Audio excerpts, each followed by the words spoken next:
بسم الله الرحمن الرحيم. ياسين والقرآن الحكيم إنك لمن المرسلين على صراط مستقيم تنزيل العزيز الرحيم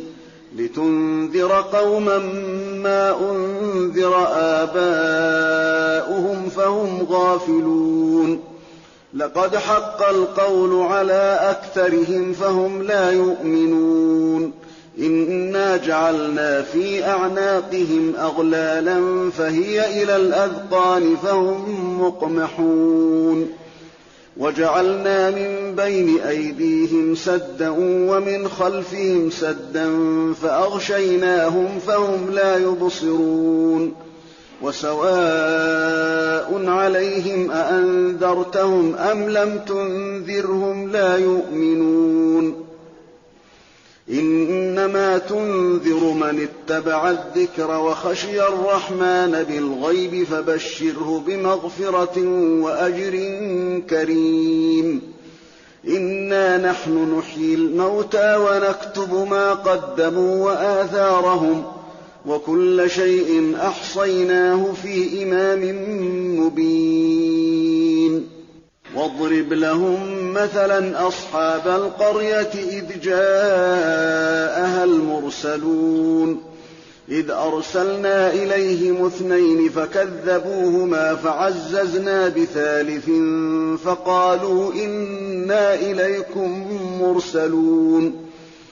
قالوا ما أنتم إلا بشر مثلنا وما أنزل الرحمن من شيء إن أنتم إلا تكذبون قالوا ربنا يعلم إنا إليكم لمرسلون وما علينا إلا البلاغ المبين قالوا إنا تطيرنا بكم لئن لم تنتهوا لنرجمنكم وليمسنكم منا عذاب أليم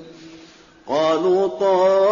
طائركم معكم أئن ذكرتم بل أنتم قوم مسرفون وجاء من أقصى المدينة رجل يسعى قال يا قوم اتبعوا المرسلين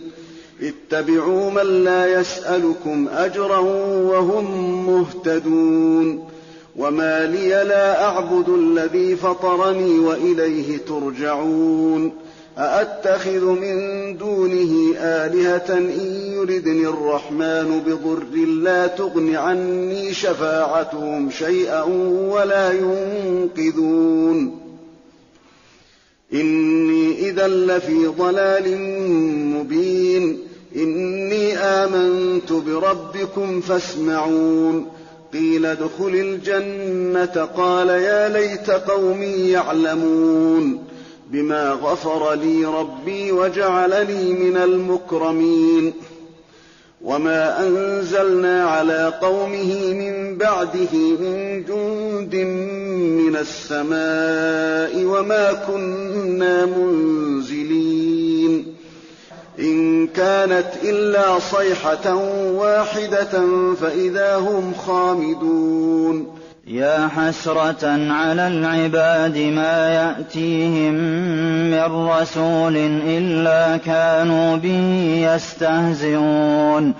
ألم يروا كم أهلكنا قبلهم من القرون أنهم إليهم لا يرجعون وإن كل لما جميع لدينا محضرون